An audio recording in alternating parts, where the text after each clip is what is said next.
Bienvenue chez nous sur Radio Armada.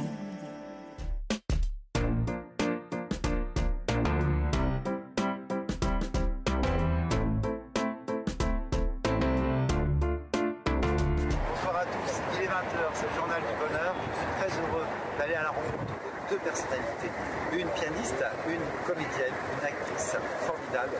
Je vais à la rencontre de Daniel Laval et Brigitte Fossé qui sont au Théâtre de Poche. Venez, suivez-moi.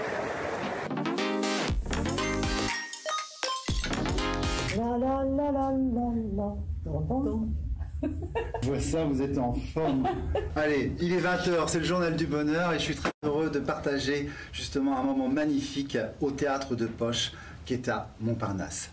Bonjour Brigitte Fossé. Bonjour, comment allez-vous Frédéric? Très très bien, d'habitude c'est moi qui dis comment allez-vous Brigitte et Daniel, comment allez-vous? Je vais très très bien, la joie d'être avec vous. La joie? Oui, Eh bien, avec écoutez, Brigitte et vous. c'est un magnifique endroit, c'est ce petit théâtre de Poche. Oui, on y est bien. On est bien. Très très bien. Ça fait longtemps que vous venez ici en fait. Ça fait 1 an. 1 an? Oui. Et Oui. vous Brigitte? Bah oui, on est ensemble. C'est pas la première fois que vous êtes venue.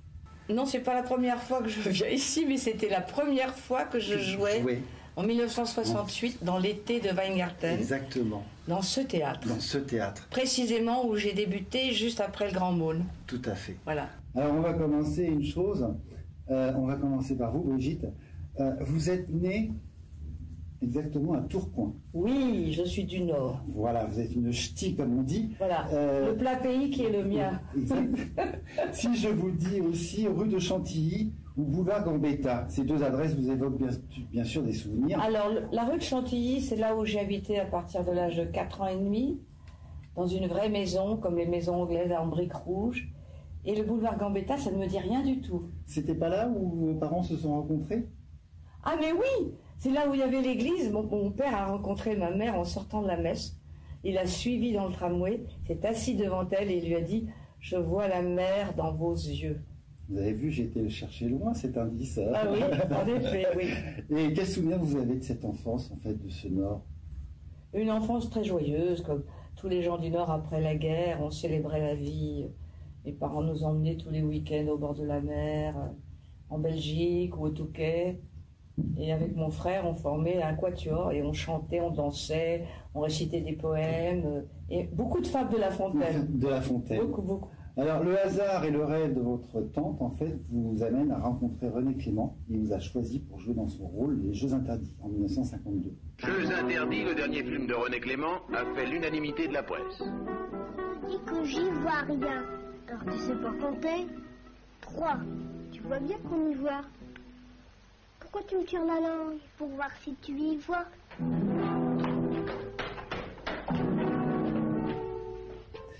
Ce film... On ne va pas continuer les dates comme ça tout le temps. Non, pas tout le Vous temps. savez ce que dit dans le film de Truffaut. Quand on aime, on ne compte pas. Alors, dans ce film, vos parents jouent un rôle. Cette présence avec vos parents dans le film, c'était important de les avoir? C'est-à-dire que mes parents meurent dans le film. Ce sont mes parents qui jouent le rôle de mes parents qui meurent. Tout à fait. Et est-ce que c'était important d'avoir vos parents auprès de vous dans ce tournage, en fait? Ils voulaient absolument mourir avec moi. Sauf que moi, je ne meurs pas dans le film. Non, surtout que pour une petite fille de 5 ans. Et 3 mois, si je ne m'abuse. Oui. Et quel souvenir avez-vous de ce film, en fait, le plus marquant par rapport à jouer, justement, parce que vous êtes quand même dans ce film une petite enfant qui vit des choses réelles avec la guerre, en fait. Pour moi, le souvenir le plus marquant, c'est pas la guerre, c'est le fait que mon petit chien, il fallait que je le lance par-dessus le pont et que je l'abandonne. Et ça, j'aimais pas du tout. Ah oui, ça c'est... Oui, vous êtes proche des animaux. En fait. Daniel adore les chiens, elle a toujours eu un chien. Moi, j'ai un chien On actuellement. ne peut pas vivre sans animaux. Les animaux, c'est important, justement. Ils nous donnent beaucoup de force, ils nous prennent une énergie, ils nous toujours redonnent. contents. Voilà, c'est les seuls qui Aucun ne râlent pas. reproche. Il n'y a aucun reproche. À l'occasion de ce film, vous rencontrez la reine Elisabeth II. Alors, le protocole, il était important. Quel souvenir avez-vous de ce protocole? Mais bon, j'avais pas le droit de la suivre. Alors, on m'avait dit, vous allez lui donner un bouquet, mais surtout, après, vous revenez avec nous. Et vous la suivez pas. Moi, j'ai suivi quand même dans l'escalier parce qu'elle était très belle. Et alors, on m'a tiré par la robe et on m'a fait tomber en arrière. J'étais pas contente du tout. À ce point-là. Mais j'avais 5 ans. 5 ans. Elle était charmante. Ben, c'était une fée pour moi. C'était une fée. J'avais l'impression que je rêvais. Pour moi, les reines, c'était seulement dans les contes de fées. Mais là, de la rencontrer, c'était magique. Ben, elle était magnifique. Elle avait un teint de champagne. Un beau Trop teint. belle. Alors, je parlais avec Daniel, justement.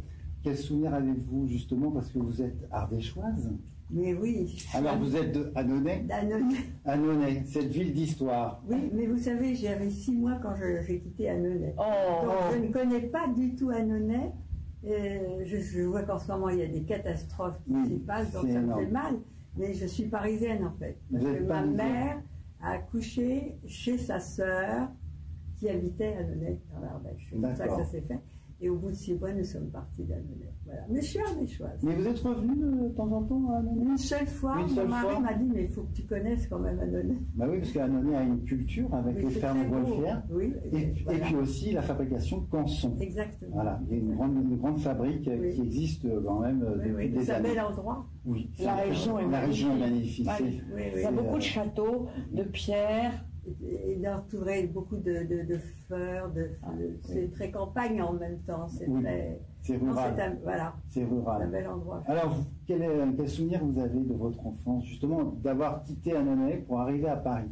Alors ça, je n'en sais rien du tout, parce qu'entre 6 mois, je ne peux pas me souvenir. Ce que je me souviens, c'est que très jeune, à l'âge presque comme Brigitte qui commençait un film à 5 ans, moi j'ai commencé le piano, j'avais 4 ans et demi. Donc j'ai jamais quitté mon piano.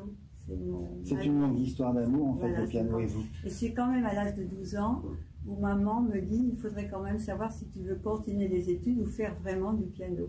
Et j'ai dit, je quitte tout et je fais du piano. J'avais des cours privés chez moi, pour le français, pour tout ça. Je ne pouvais pas faire, je faisais déjà 5 heures de piano. 5 heures de piano? J'avais 7-8 ans à l'âge. Et les professeurs, vous alliez chez eux ou ils venaient chez vous? Alors j'allais chez une femme, une professeure, et très vite après, j'ai rencontré, mais bien après, j'ai fait l'école supérieure de musique, je devais avoir 14 ans, j'ai eu un premier prix. Conservatoire national supérieur de musique, oui, tout à fait. Non, ça c'est l'école c'est une école de rue La Boétie. La rue Et Boétie. de là, j'ai été au conservatoire grâce à un professeur de solfège, Marcel Soulage, qui m'a dit, Daniel, j'avais 17 ans, 16 ans, 17 ans, il faut que vous vous présentiez chez Vlado Permuter, c'est la classe au conservatoire. Et je dis, mais comment faire? Elle me dit, je vais prendre un rendez-vous pour qu'il vous entende et qu'il vous écoute et tout. Et à ce moment-là, j'ai été lui jouer une sonate de Schumann. Il m'a dit, présentez-vous dans ma classe. Et donc, je me suis présentée dans sa classe. Il n'y avait qu'une place. Il y avait, je ne sais pas, 500 personnes qui attendaient. C'était THE classe en plus de Permuter. On a été 2 à arriver ex aequo. Et donc, il m'a choisi, il m'a pris, et donc ils m'ont pris 2 ans après chez Vlado Permuter, qui était vraiment the maître. De quel pays était-il? Il était russe. Il était russe. Oui. Pour vous, c'était une évidence, le piano? Donc, c'était une évidence. Donc, j'ai eu mon premier prix à l'unanimité et j'ai commencé ma carrière par des disques, ce qui font tout le contraire. Les autres font des concerts et font des disques. Et moi, j'ai rencontré Georges Zifra qui m'a dit, il faut que tu fasses des disques. Donc, je vais écrire pour que tu aies un rendez-vous chez le directeur de chez EMI. Mais je ne te recommande pas, je prends rendez-vous. C'était déjà pas mal, parce que déjà prendre rendez-vous par Zifra. Donc, j'arrive chez ce directeur, et il me dit, que voulez-vous jouer? Et Zifra m'avait dit, tu fais Debussy-Ravel, comme Vlado Permuter avait connu Ravel. Donc, j'ai dit Debussy-Ravel. Il me donne la salvagramme et je commence pour me chauffer avant de commencer une étude de Lazare Lévy. Il me dit on arrête tout, je vais lui faire un disque, ça s'appelle Études pour le piano. Merveilleux, c'est mon premier disque. Donc j'ai fait l'étude de Louvain Feld, le professeur de Rovitz. Enfin, c'était un disque qui m'est très cher. Et il m'a fait un contrat exclusivité. Donc c'était. Et de là, le directeur me dit mais il faudrait peut-être avoir un impresario, évidemment. Et là, il a téléphoné à Werner qui m'a invité, qui m'a dit je vous prends tout de suite. Donc j'ai commencé grâce au disque. Pour vous, c'est là une consécration? J'adore enregistrer en fait.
une question. Alors, en fait, pendant vos études, vous vous consacrez exclusivement à la recherche des répertoires les moins connus. Oui, Pourquoi? enfin, pas moins connus, moins joués, mais connus, parce que du méconnu, c'est zéro. Hein, C'est zéro. Non, non, quand je fais, par exemple, c'est le directeur de chez lui qui avait l'intelligence de savoir ce qui me convenait. Il m'a fait faire, par exemple, Cécile Chaminade, mais elle est très connue, mais personne ne le faisait à l'époque. Donc j'ai fait Cécile. Quand il m'a fait faire un disque Rachmaninoff, il m'a mis des œuvres que les gens ne faisaient pas, Élégie, Barcarolle, et c'est somptueux.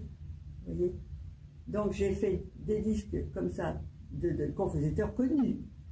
Et des œuvres qu'on jouait moins. J'ai joué quand même le concerto de Roussel qu'on joue peu. Enfin, vous avez quand même enregistré Mozart. Voilà, Mozart, Mendelssohn. C'est impressionnant parce que vous avez enregistré, donc vous êtes la première avec la voix de son maître. Oui. Vous avez émis avec René Chaland comme directeur artistique les années 70, oui. C'était hier. Pour l'Universal dans les années 80. Oui. Plus récemment pour la Warner Classique. Warner Classique. Oui. Quel souvenir avez-vous de cette Warner Classique? J'ai fait Mendelssohn et Poulenc. Donc c'était déjà, sont des souvenirs plus proches, ça a peut-être 10 ans. Oui. Donc pour moi, non, mes bons souvenirs, c'était du temps de Salvagrán et Amy. Voilà, ça c'est pour moi le plus beau des souvenirs. Et là j'ai une quinzaine de disques. Et j'aimerais beaucoup qu'ils me sortent un coffret, vous voyez, avant que je meure. De tous mes disques. Vous êtes encore bien et vous n'allez pas me quitter comme ça. Non, non, alors quel musicien-compositeur vous emporte le plus? Bah, demandez-moi deux. Allez, deux. Alors Mozart et Rachmaninoff. Mais j'aime beaucoup Mendelssohn, j'aime beaucoup, vous voyez, j'aime ce que je joue sur le moment, mais les deux dont je ne peux me passer, ils sont opposés d'ailleurs, c'est Mozart et Rachmaninoff. C'est pour vous, c'est des intemporels? Je ne peux pas vivre sans eux. Ah oui? Oui.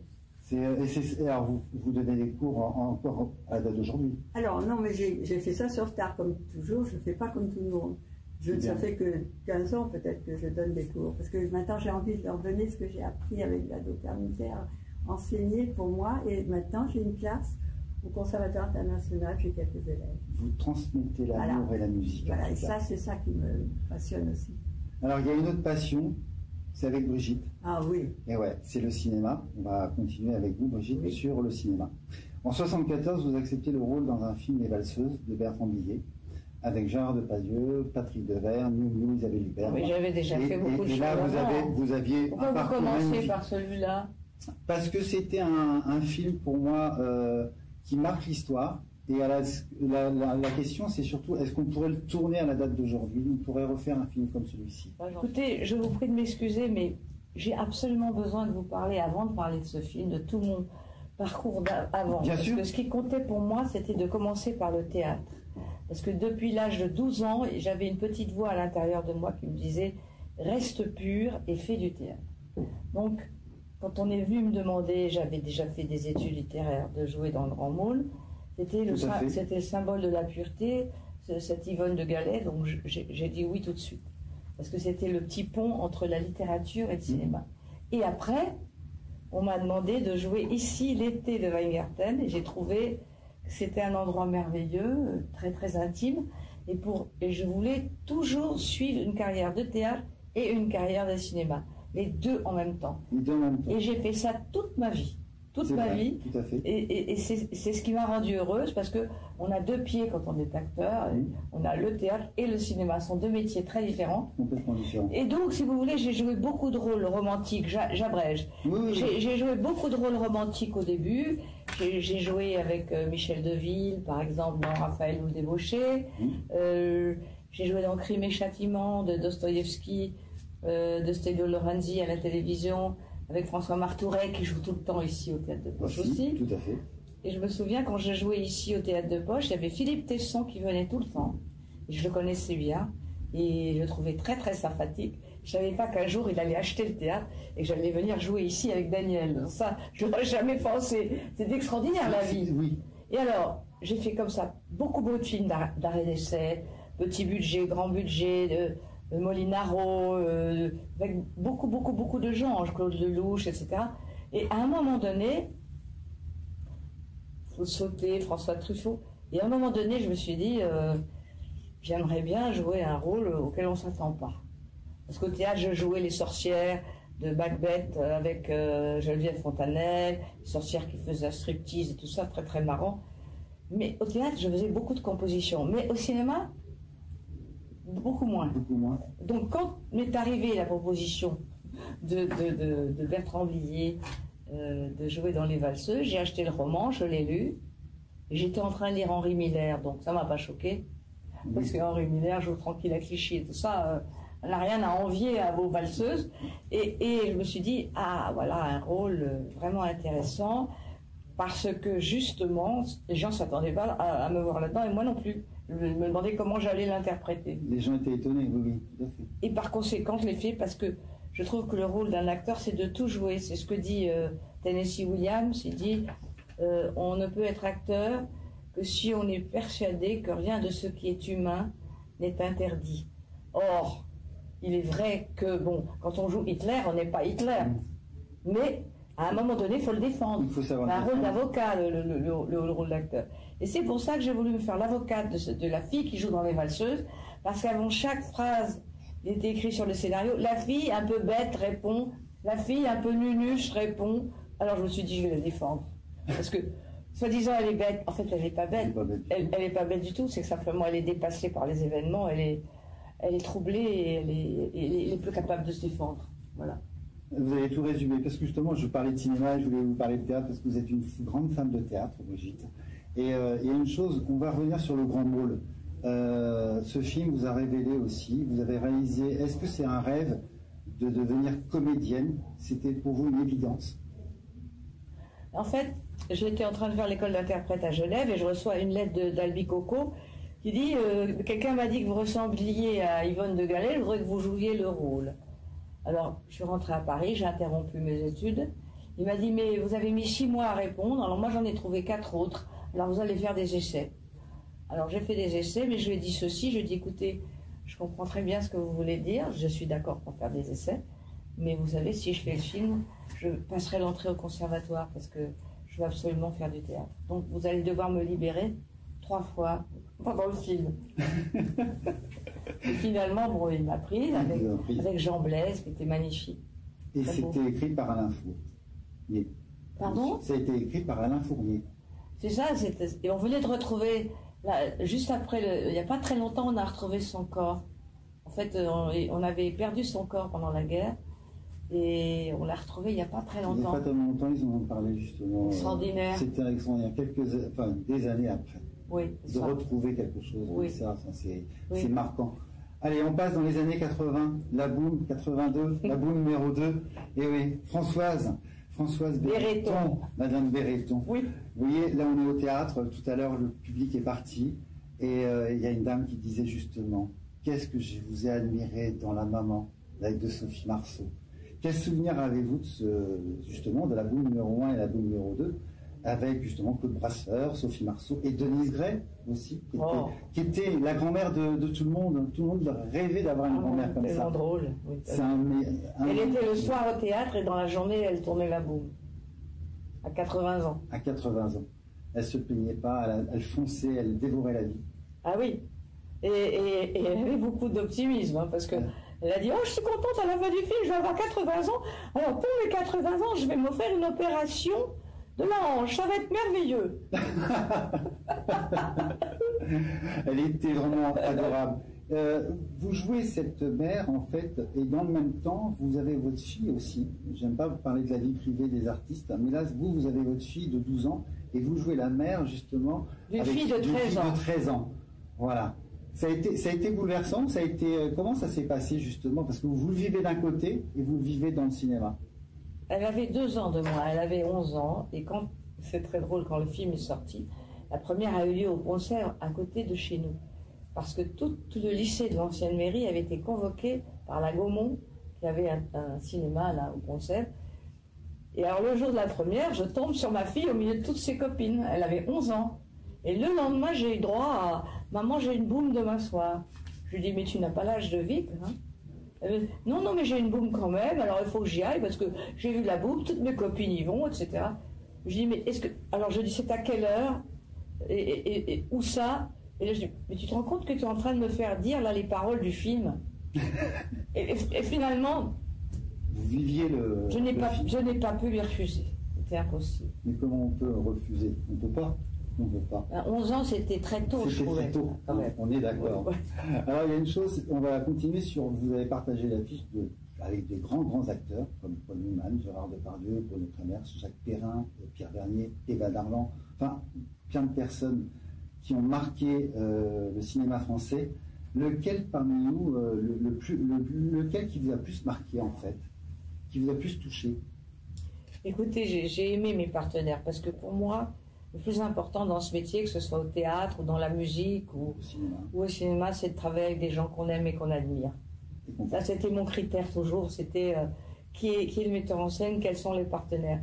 Parce qu'on ne peut pas faire de la bonne cuisine avec des mauvais ingrédients. Exactement. Et donc, plus le partenaire est doué, élevé, et même peut-être beaucoup mieux que vous, plus on est bon.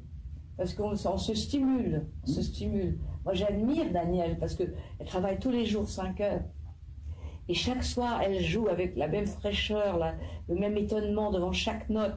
C'est une leçon pour moi. C'est une leçon de vie. Et alors, je dois dire que finalement, je les ai tous aimés, mes partenaires. Je les ai tous beaucoup aimés. Et Claude Brasseur, j'admire pour sa verve, pour son humour. Et on avait le même professeur, on allait chez Voutsinas tous les deux. Et j'aimais énormément Paul Newman parce qu'il était simple et humble. Et d'une simplicité, mais comme tous les grands. Très très simple. C'est ce que dit toujours Daniel, n'est-ce pas? Les grands musiciens sont simples aussi. C'est les plus simples. Oui. C'est les meilleurs. Alors quand on parle de musique, justement, vous avez enregistré donc avec plusieurs compositeurs, vous avez été amené à voyager et participer à des grands orchestres philharmoniques de Monte-Carlo. Oui, j'ai fait le disque de Michel Legrand. Voilà, je voulais en venir et justement. De Bernard Herrmann, le compositeur d'Hitchcock. Oui. Wiener, sa musique, un concerto pour Franck américain. Et puis Hossein, le papa de Robert était compositeur, André Hossein. Et quand je dis à Robert, je vais faire le compositeur dans mon disque, votre papa, il pleurait, il hurlait de joie. Donc c'est un disque de cinéma, mais de compositeurs en même temps classiques. Ils m'ont écrit classique, tout en jazzant. Comment vous avez pu, c'est pas facile de jouer pour le côté entre le classique et le cinéma? Si, parce que j'ai le jazz en moi, j'aime beaucoup le jazz, et qu'on travaille tout pareil, de toute façon. Il faut travailler, que ça soit clair. Et après, c'est vous qui donnez le rythme. Mais ça, je l'ai en moi. J'ai beaucoup fait les Gershwin, par contre. Oh, Gershwin, j'adore. Le concerto en fa et la rhapsodie. J'ai énormément fait ça avec Dervaux, on s'est amusé, c'est du jazz. Un orchestre extraordinaire. De toute façon, quand on vous voit jouer les deux sur scène, vous avez un rythme énorme, vous avez une complicité. Oui. Et vous êtes vraiment, on voit votre partenaire est là, c'est Brigitte, mais votre partenaire premier, c'est les touches. Vous avez une touche, vous faites vibrer la salle en fait. C'est impressionnant que cette composition que vous avez. Pourquoi avoir joué aussi pour le cinéma? Parce que j'adore le cinéma et j'adore Michel Legrand, j'adore quand j'entendais Herrmann et tout ça, j'adore tous ces compositeurs d'Hitchcock et tout ça. Donc c'est un journaliste qui m'a dit un jour, Daniel, il faudrait que tu fasses, personne ne l'a jamais fait, Nino Rota. Ah, je lui dis comment et tout. Il me dit, on va essayer de joindre la famille. Donc on a pu avoir la cousine qui m'a donné toutes les partitions, parce qu'elles ne sont pas éditées la plupart. Non. Même tout ce que j'ai fait. Donc elle m'a tout donné et j'ai tout enregistré.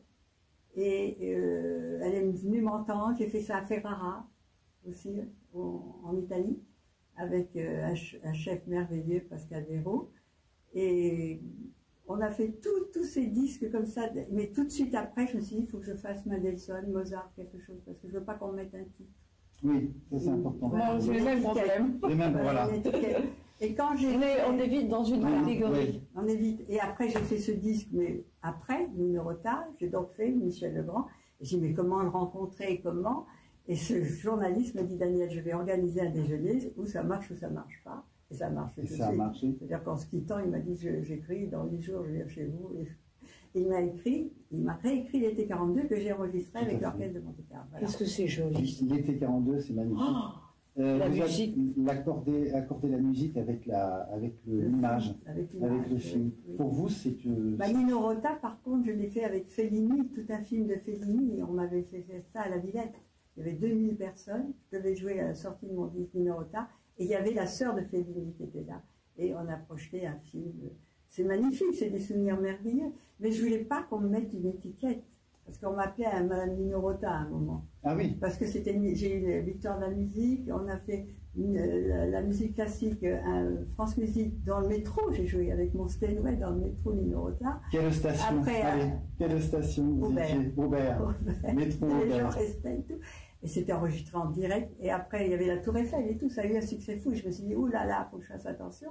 Je veux pas, je veux tout ça. Donc ça s'est très bien passé, mais j'ai même fait le festival de cinéma avec Nino Rota, Michel Fils m'avait invité. Pour vous dire, ça touchait les deux. Mais comme j'adore le théâtre et le cinéma, c'est pour ça que je suis heureuse avec Brigitte. Mais ça ne m'étonne pas. C'est Daniel qui m'a choisi. Hein. C'est Daniel qui vous a choisi. Ah oui, on était chez le coiffeur. Elle est venue vous chercher. Et elle vient... Non, on s'est rencontrés. On était dans la même diagonale, sauf qu'on était face à face. Et on s'est rencontrés, on est restés comme ça. Et elle m'a dit, je voudrais travailler avec vous. Je lui ai dit, ah ben oui, pourquoi pas. Voilà. Ça s'est fait sur... Le lendemain, on se téléphonait, on ne s'est plus quitté. Oui. Et Daniel a eu une idée formidable. C'était une belle fable, en tout cas. Non, attendez, elle a eu une idée formidable. Elle a eu l'idée de faire de la musique avec de la cuisine. Moi qui suis très gourmande et Daniel aussi très gourmande. Avec le texte de Brillat-Savarin. Oui. La physiologie du goût. Oui. Et donc, à chaque morceau de musique, il y avait un morceau de littérature. Oui. C'était des petits morceaux que nous savourions ensemble. Vous avez été 2 chefs d'orchestre là-dessus. Voilà. Brigitte, on vous a déconseillé de faire de la télévision, des films pour la télévision. Donc, quand je jouais ici au Théâtre de Poche, on m'a proposé de jouer dans Les gens de Mogador. Les gens de Mogador. Et tous mes copains qui étaient du théâtre d'avant-garde, Weingarten et tout ça, et du cinéma d'avant-garde, tous les cinéastes d'arrêt d'essai que je connaissais m'ont dit « Tu vas pas faire de la télévision, mais c'est épouvantable. » Je leur ai dit « Écoutez, Les gens de Mogador, c'est un très très beau roman. Quand Viviane Lee a voulu tourner Autant n'emporte le vent, Laurence Olivier lui a dit « Tu ne vas pas tourner dans Autant n'emporte le vent. » Eh bien, dans Les gens de Mogador, il y a cette ambiance-là. J'ai envie de la connaître, c'est une belle œuvre. Et en plus, j'étais avec Marie-France Pizier. Tout à fait, très bonne actrice. Marie-Josée Nac. Oui. Et le metteur en scène était merveilleux. Comment il s'appelait? Robert Mazolier. Oh, c'était un ami. C'était un ami. Il est parti maintenant. Il y en a beaucoup qui sont partis. Et vous citez Dominique Vernet. Voilà. Dans le théâtre, dans Les gens de Mogador. Après, vous avez... Dominique Vernet de Mogador. De Mogador. Oui, en 93, qui a très bien marché aussi, c'est Le Château des Oliviers. Vous êtes Estelle Laborie. Magnifique aussi. J'ai adoré. Je pense que vous avez vraiment adoré cette... J'ai adoré retourner dans le même pays. C'est-à-dire qu'en fait, Les gens de Mogador, c'était les Baux de Provence, tout ça. Et je retourne dans le Luberon, juste à côté. Et je reprends corps avec cette région. Et je voudrais en profiter pour rendre hommage à Jean-Charles Takela qui vient de nous quitter. J'aimerais bien qu'on lui fasse un hommage à la Cinémathèque. Parce que j'ai fait 3 films avec lui, dont Le Pays Bleu, qui m'a encore ramené dans cette région que j'adore. Et on a tourné à Apt, et on a tourné dans des endroits sublimes, comme Saint-Saturnin d'Apt, Ménherbe. La France est belle. Oh là là. La France est belle. Vous connaissez cette région. Le Luberon, c'est magnifique. Il n'y a rien de plus beau. Il y a des vignobles magnifiques aussi. Voilà. L'abus d'alcool est dangereux. Mais prenons le bon. Vous continuez avec Cléo Mattei, dernièrement. Les Brigades des Mineurs. Je suis en train. Et vous êtes encore en train, justement, avec Jean-Luc Reichmann. Alors, pourquoi c'est avoir accepté ce rôle? Parce que vous aimez, en fait, ces séries de province, le terroir, la vraie vie, en fait. Non, en fait, j'ai accepté ce rôle parce que je dois être la mère de Jean-Luc Reichmann, et je trouve ça c'est très, très, très drôle. Que je sois la mère de Jean-Luc Reichmann, c'est une idée formidable. Et en plus, il est adorable. Il est adorable. Il est venu dîner avec nous, il est venu nous voir jouer Les Femmes de La Fontaine. Moi, je suis allée le voir au théâtre. Et vraiment, c'est un amour. Et sa femme qui met en scène, elle est adorable. Et c'est une équipe très professionnelle. Je m'amuse follement. C'est un rôle de composition pour moi. Mais c'est vraiment amusant. Il y a beaucoup d'humour, beaucoup de dynamisme, de peps sur le tournage. Il y a du rythme. Oui, on voit que ça bouge beaucoup. Ah oui, on n'est jamais fatigué. On travaille 14 heures, mais on n'est jamais fatigué. Par contre, justement, c'est un thème qui vous touche par rapport aux adolescents? Très important, c'est beau quand même de parler des enfants qui sont poursuivis ou violés ou dénaturés, etc. C'est quand même un sujet important qui touche beaucoup de gens et ça apprend aux enfants à se défendre. Et c'est pour ça d'ailleurs qu'ils ont voulu faire ça. C'est vraiment parce que c'est une cause qui les anime, Nathalie et Jean-Luc, vraiment. Tout à fait. Oui. Ça les touche énormément. Oh, oui. En tout cas, Jean-Luc, oui, s'il nous regarde, en tout cas, c'est plein de bonheur parce que c'est un amour de garçon. Il y a une chose que j'ai remarqué, c'est que vous croyez en vos rêves. Oui. Vous pensez si fort à une personne que votre rêve se réalise. Oui. Quel est ce don, cette puissance? Alors écoutez, je n'ai aucune puissance ni rien du tout. Je pense avec espérance qu'un jour mon rêve va se réaliser et je peux attendre toute la vie. D'accord. Il y a des rêves que j'ai attendus toute la vie et que j'attends encore. Par exemple, avoir une maison avec des arbres. Je vous offrirai l'arbre. Au théâtre, vous vous considérez comme une comédienne récitante? Au théâtre? Oui. Tantôt je suis comédienne tragique, tantôt je suis comédienne comique, tantôt je suis récitante quand je travaille des œuvres comme Jeannot Bûcher ou Pierre et Leloup, parce que c'est en rythme. J'irai, je vais, je suis allé. Où est ma bonne épée? Prends le roi. C'est fait. J'ai pris son cheval par la bride. Et ça c'est la récitation. Ça c'est pas. C'est parce qu'on est obligé d'être avec l'orchestre. Mais moi, ce que j'aurais aimé, je suis sûre, ça dirait comme un gant, c'est une comédie musicale pour Brigitte. Ah, j'adore ça. Oui, Michel serait pas mort, je lui demanderais, Michel Legrand. Il aurait fait une comédie, elle danse, elle chante. Mais grâce à vous, oui, je fais une petite comédie musicale ici au Théâtre de Poche, ça vous va dans la mise en scène de Stéphanie Tesson. Elle m'a dit, vous faites ce que vous voulez, vous dansez. Oui, mais ça m'a mis tambourin de Rameau. Oh, c'est ravissant. Le tango d'Albany. Oh, oui. Mais on ne sait jamais. Ça dirait très très bien. Je suis sûr et certain qu'un producteur pourrait produire justement. Mais ça on ne sait jamais. Dans une comédie la vie est des fois un mystère. Mais les femmes de La Fontaine, c'est un peu une comédie musicale. Bien sûr. Il y a tout dans la mise en scène. Il y a une liberté incroyable. C'est impressionnant. Je suis aussi heureuse que si, quand je joue avec Daniel et que j'écoute ce qu'elle me raconte, parce que pour moi c'est un dialogue, quand j'écoute ce qu'elle me raconte au piano et que je lui réponds avec une fable, je suis aussi heureuse que si je tournais dans Chantons sous la pluie. Et c'est pas rien, parce que pour moi, Chantons sous la pluie, c'est vraiment... Et par contre, pour moi, nous sommes toujours très stricts, les musiciens, vous savez. Et là, elle vient me chatouiller sous les bras. Oui, je lui gratte la tête. Je rentre dans son jeu, parce qu'après, je fais semblant d'avoir oublié une fable, je m'en vais, Oui, elle fait la comédienne. Vous faites la comédienne aussi. Oui. Et Stéphanie Tesson qui lui a demandé, la mettant en scène. Quand je finis la tarentelle de cheval, je fais ouf. Et c'est drôle, ça amuse le public. C'est tellement drôle. C'est drôle, justement. De faire ça. Jamais un musicien, si vous voulez, qui n'est pas au théâtre, ne ferait ouf à la fin. Bien sûr. Mais là, ça m'amuse. Vous le faites tellement bien, vous le jouez. Extraordinaire, à chaque fois elle a un rire. C'est une magnifique pièce. Je voudrais juste dire que vous aimez le théâtre. Le théâtre, c'est aussi la liberté. Je peux vous évoquer Tartuffe en 73, avec Jean Marais. Ah oui, à Lyon, au théâtre des Célestins. Dans la mise en scène de Jean Meyer. Voilà. Et Cocteau, l'invisible vivant de la Maison de la Poésie en 2004. Ça, je l'ai mis en scène, voilà. Et c'est Monique Bourdin qui a écrit, une spécialiste de Jean Cocteau, et elle m'a demandé de faire la mise en scène, ma première mise en scène au théâtre. Alors que j'en faisais déjà un petit peu avec les pianistes et tout ça, je montais des spectacles avec des couleurs, avec des choses, j'adore ça. Mais bon, elle m'a demandé de faire la mise en scène de théâtre. De théâtre. Vous savez pourquoi elle me l'a demandé? Je dois tout à Claude Pinoteau, parce qu'elle a écrit la vie de Claude Pinoteau, et Claude Pinoteau, qui était venu très souvent me voir au théâtre ou dans les concerts lectures, etc., avec qui j'ai fait la Boum 1 et la Boum 2, lui a dit « Prenez Brigitte Fossé comme metteur en scène ». Donc, je lui dois ça à Claude Pinoteau. C'était un ami incroyable qui avait une intuition pas possible. Il est venu voir le spectacle de Cocteau, il m'a dit « J'avais raison », il était content. Et ça m'a permis de mettre en scène ma fille. Et elle a été formidable, elle jouait l'ange de Cocteau, elle jouait mon double. Donc je suis un amoureux de Cocteau et de Jean Marais. Il faut qu'on le reprenne.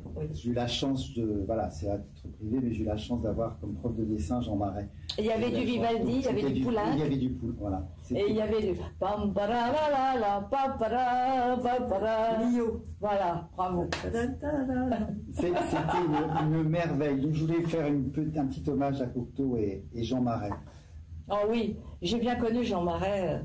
Quand j'étais petite, je le voyais jouer au volleyball sur la plage à Cannes. J'étais en admiration devant lui. J'ai vu tous ses films. Et j'étais bluffée par le fait qu'il fasse lui-même ses cascades. Ses cascades, lui-même.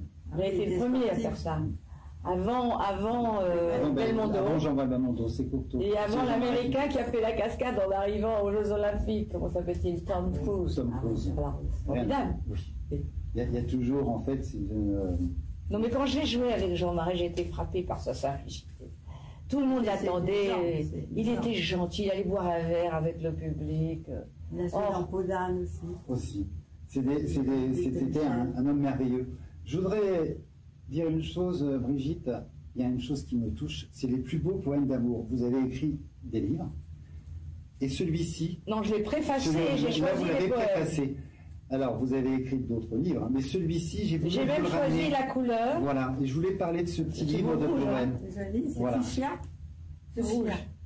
C'est joli. Un beau rouge. J'ai voulu justement vous mettre en... Voilà, j'ai ramené ce petit livre. C'est gentil. Pour moi, ce livre est important. C'est un petit livre de chevet que j'ai tout le temps. Et ce soir, justement, je voulais vous le partager avec le public. C'est édité chez Belfond. C'était l'Archipel. Oui, mais c'est Jean-Daniel Belfond, le nom de l'éditeur. Tout à fait. C'est le fils de Belfond. C'est le fils de Belfond, tout à fait. J'étais en train de jouer au théâtre au Montparnasse avec Pierre Méran, je me souviens, et une pièce de Jean-Daniel Belfond. C'était une très bonne pièce d'ailleurs, qui était la satire d'un prix littéraire. On voyait tout le monde se bouffer le nez pour essayer d'imposer son poulain. Et il m'a dit, je voudrais que vous préfaciez un livre, Les plus beaux poèmes d'amour, 2 ans après, quand je jouais dans Marivaux, la surprise de l'amour. Je ne peux pas refuser, je joue la surprise de l'amour. Je ne peux pas refuser.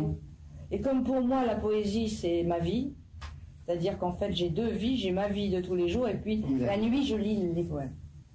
Je lis des poèmes la nuit, j'adore ça. C'est toute la nuit ou avant de vous endormir? Non, pas toute la nuit, avant de m'endormir ou quand je me réveille. Voilà. Quelquefois, je me réveille à 4 h du matin, je lis de la poésie. Ça, c'est pour vous, c'est une évidence. Mon papa était poète, il écrivait des poèmes. Mon grand-père maternel écrivait des poèmes.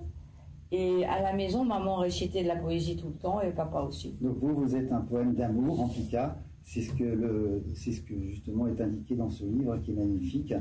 Et pour continuer, donc en fait... Hein, non, tout va bien. Daniel et Brigitte, vous partagez cette scène ce soir, en fait, enfin jusqu'au 23 décembre, si je ne m'abuse. Vous êtes complémentaires, c'est vivant, c'est un duo où vous êtes vivant, sensible, vraiment une véritable complicité entre vous. Elle est belle, hein, elle est très très belle cette affiche, elle est magnifique. Quelle est votre fable préférée parmi toutes celles que vous interprétez? Moi j'adore la tortue. Ah oui. En plus, Brigitte, le lièvre et la tortue. Le lièvre et la tortue, j'adore. Mais quand elle joue comme si c'était la tortue qui dansait. Pour ça m'amuse énormément. C'est la tortue. Non, mais je les aime toutes. Elles sont toutes magnifiques. Mais comment s'est fait cette complicité, en fait, votre secret? Eh bien, on a beaucoup travaillé, beaucoup cherché. Quand on a décidé de faire ça, Brigitte est venue chez moi. Je lui ai montré, je lui ai fait entendre plusieurs pièces pour piano. En lui disant moi, je lui ai lu plusieurs fois, et elle dit celle-là j'aime bien, celle-là j'aime bien. On met tout à plat et on partage tout. On fait tout. On choisit toutes les deux. Toutes les deux. Voilà. Faut que ça plaise aux deux. Aux deux. On a bien fait parce que c'est quand même agréable d'écouter ce qu'on aime. Il faut que les gens viennent parce que je vous vois faire le pan. Vous êtes formidable. Oh non, non, non. Vous êtes formidable dans le pan. Non, rien d'extraordinaire. C'est la fable qui est formidable. C'est la fable qui est formidable. Oui. En tout cas, la fontaine. Je pense plaignante à Junon. Mais moi, ce qui m'amuse le plus, je crois, c'est quand même, je vais vous dire, c'est quand même le corbeau et le renard, parce que on ne sait jamais que j'allais y arriver, et Stéphanie m'a mise en scène d'une façon telle que j'ai vraiment l'impression de voir l'arbre, de voir le renard arriver, et en plus, après, j'ai droit à Touchez pas au Grisby, qu'est-ce que vous voulez, de Jean Vienner, avec un arrangement de Michel Legrand, du jazz. Je savoure ce moment. Vraiment, je le savoure. Celui que vous adorez aussi, c'est Les Deux Pigeons. Oh, j'adore. Oui, ça c'est Bach. Et puis celui aussi où on fait Nino Rota, les femmes. Nino Rota, le secret des femmes. Secret. Mais je crois que la fable que les gens découvrent vraiment, c'est Le Secret, et en même temps, ils découvrent Nino Rota. Oui. Parce que le morceau de Nino Rota fait... On a l'impression qu'il y a quelqu'un qui va raconter quelque chose tout le temps à quelqu'un. On découvre la musique et on redécouvre aussi La Fontaine. Oui, c'est vrai. Et en fait, il y a une chose que je trouve, c'est qu'on a La Fontaine, c'est une âme d'enfant. Et puis avec le temps, quand on écoute les textes, quand on les lit, on les comprend à un certain moment de sa vie. Différemment. Est-ce que c'est dans la normalité de les comprendre peut-être en vieillissant? Bon, je pense qu'on les comprend à chaque étape. À chaque étape de la vie. Et que justement, c'est un texte qui est bon de 5 ans à 140 ans. C'est toujours vrai. C'est d'une vérité incroyable. Mais je suis pleine d'espoir. Mais je sais, j'adore votre dynamisme, Brigitte, et Daniel aussi. Alors, c'est La Fontaine en fable et en notes de Jean de La Fontaine. Et mis en scène par Stéphanie Tesson. On n'a pas beaucoup parlé d'elle. Voilà. Et je voudrais vous demander justement... C'était son idée de mettre en scène. Voilà. Justement, l'idée est venue de Stéphanie Tesson. Oui, oui. Et c'est elle qui est venue vous dire... Elle est venue nous entendre à Louvciennes. C'était un concert. Voilà. C'était une lecture. Avec une lecture. Voilà. Et elle a vu, elle a senti. Elle a senti que c'était pour cet endroit. Ouais. Et elle a dit, je vais le mettre en scène, venez en septembre. Ah, voilà. Et c'est comme ça que... Ça a démarré. Voilà. Par hasard, je ne l'avais pas invitée. Hein. Elle est vraiment curieuse parce qu'elle habite Château, on a joué à Louvciennes. Elle est venue d'elle-même sans me le dire. Curieuse. On l'a retrouvée à la fin. À la fin. Et là, vous êtes... Quelle surprise. Quel bonheur on a. Cadeau, c'est cadeau. Merci Stéphanie. Vraiment. Merveilleux. On l'embrasse très très fort. C'est une merveilleuse comédienne en plus. Oh là là. Aussi parce qu'on l'oublie, c'est une comédienne aussi. Elle a monté La Tempête là. Elle joue en même temps que nous le dimanche. Oui. Et c'est formidable. Elle est remarquable. Elle joue le rôle de Prospero. La Fontaine, Les Fables en notes de Jean de La Fontaine, le lundi à 19h, le dimanche à 17h, jusqu'au 23 décembre. Voilà. C'est un pur bonheur. Merci. Alors, je voudrais juste finir, parce que je finis toujours par un questionnaire de Proust. Ah, très bien. Et ça, je sais que vous aimez, Brigitte et Daniel. Le principal trait de votre caractère, Brigitte? La patience. La qualité que vous appréciez chez un homme? La bonté. Chez une femme? La bonté. Ce que vous appréciez le plus chez vos amis? Le cœur et l'humour. Votre principal défaut? Je procrastine. Ah. Je remets à demain ce que je peux faire le jour même. Votre occupation préférée? Mon occupation préférée, c'est de jouer au théâtre avec Daniel, mais c'est vrai, ou avec d'autres. Mais si vous voulez, quand on joue, on est au service d'un texte, on est au service du public, mais en même temps, on est complètement libre. Parce que pour moi, la liberté, c'est se dédier à un idéal. Et Daniel pense comme moi. Exactement. Cette liberté de la scène. Tous les jours, elle est libre de travailler son piano. C'est merveilleux de se lever tous les matins en étant heureux. C'est merveilleux. Il faut le matin. J'adore travailler, en fait. Vous savez ce que je dis souvent, même qu'il pluie, qu'il flotte, qu'il fait gris ou quoi, le soleil, il est dans la tête, il est dans le cœur. Exactement. Et après, on a le sourire qui suit. Voilà. Et on le donne. Ça s'appelle une vocation. C'est pour ça que je crois qu'il y a deux sortes d'êtres humains. Ceux qui sentent qu'ils ont une vocation, ils peuvent s'y dévouer. C'est magnifique. Magnifique. Votre couleur préférée? Le rouge. Le rouge. Si vous n'aviez pas deviné. Je voulais une confirmation. Votre fleur préférée? Ah, mon fleur préférée. C'est difficile. J'aime toutes les fleurs. Ah, si je veux en choisir une, la rose. La rose? Oui. L'oiseau. Parce qu'il n'y a pas de rose sans épines. Il n'y a pas, oui, exactement. L'oiseau que vous préférez? Oh, l'oiseau, c'est ma maman. C'est ma maman, l'oiseau, c'est l'alouette. Ma mère était comme une alouette. Une alouette? La grâce de l'alouette. Oh, oui. Votre auteur favori? Mon auteur favori? Ouais. De musique ou de littérature? Littérature. Oh, ça, c'est très difficile. Il y en a plusieurs. C'est difficile de choisir. Actuellement, c'est Sylvain Tesson. C'est Sylvain Tesson. Et ben voilà. Votre compositeur? C'est encore plus dur. Ah non? Oh là là. Bach. Il y a Daniel aussi. Je garderai Bach. Bach. Si je devais en choisir un, c'est tellement de choses différentes. Votre peintre? Oh là là, mon peintre préféré, Matisse. Matisse? Oui. Il y a un film, votre film préféré? Mon film préféré? Ouais. Les temps modernes de Charles Chaplin. Vous avez été voir le musée de Vevey? Je voudrais bien y aller. Allez-y, il est merveilleux ce film. On a l'impression qu'il nous invite déjà. Voilà, Vevey, c'est en Suisse et c'est magnifique. C'est une très très belle maison, une très belle demeure. Est-ce que c'est près de Lausanne ou près de Genève? C'est plutôt près de... Oui, c'est plus près de Genève. D'accord. Voilà. Vous êtes sûr? Charlie Chaplin habitait là. Mais c'est Charlie Chaplin habitait à Vevey. Magnifique château. Magnifique château. Allez voir, allez découvrir. Pour moi, Chaplin, c'est le plus grand. C'est le plus grand? Oui. Votre acteur préféré ou comédien? Comédien préféré? Oui. Mon comédien préféré. C'est difficile, ça. Vous pouvez pas demander à Daniel, je vous répondrai après, il faut que je réfléchisse. Hein. Alors on va la switcher. Vous avez le droit à un joker. On va revenir après. Votre mot préféré? Mon mot préféré? Euphorie. Le mot que vous détestez? Jubilation aussi, j'aime beaucoup le mot jubilation. Et le mot que vous détestez? Le mot que je déteste, prudence.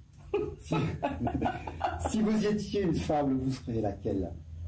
La cigale et la fourmi. Ah. Je serais la cigale. La cigale, je me doute. Si vous étiez une musique, ce serait laquelle?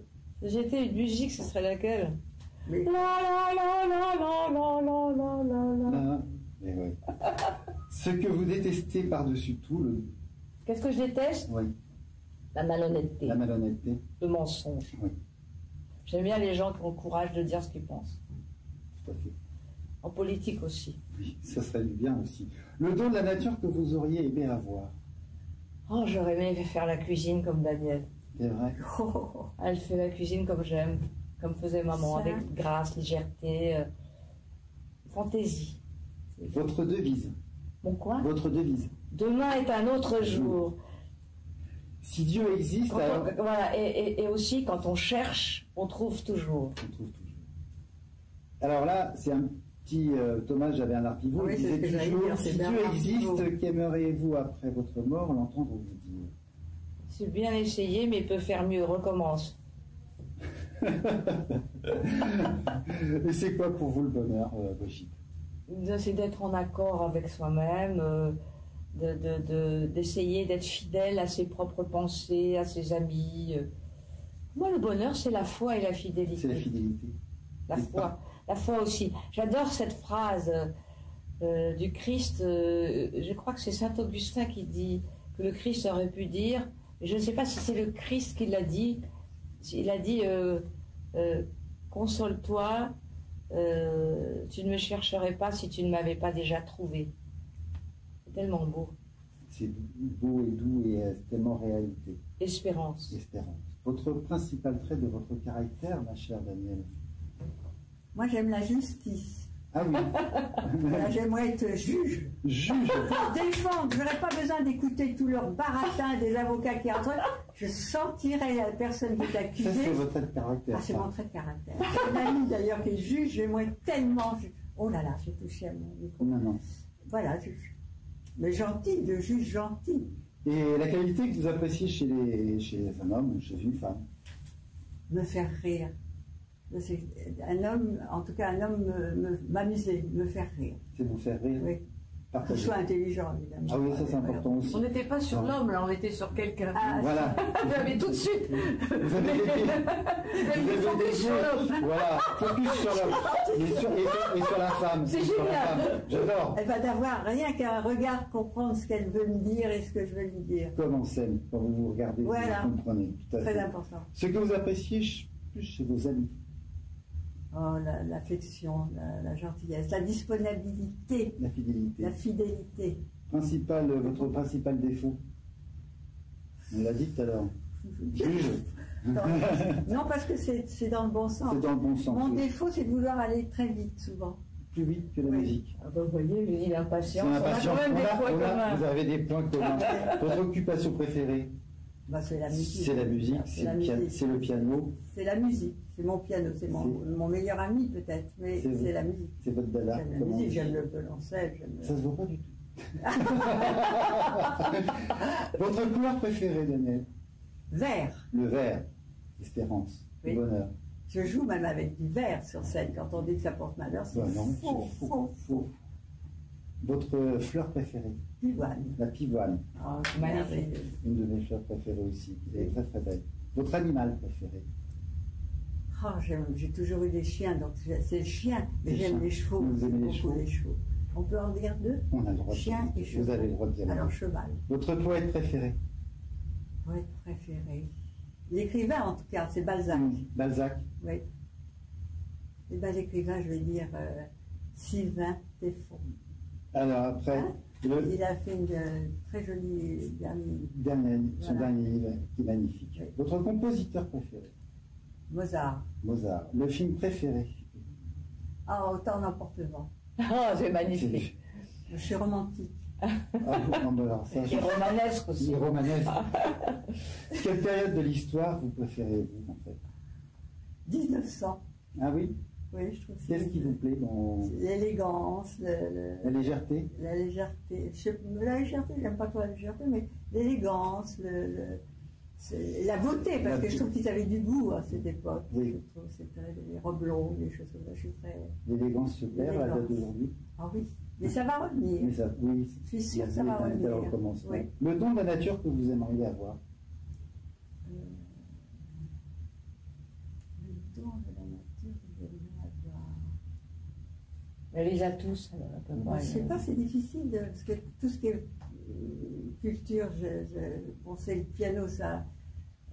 Qu'est-ce que j'aimerais avoir? Non, mais en fait, moi j'aimerais aussi, danser le franche cancan.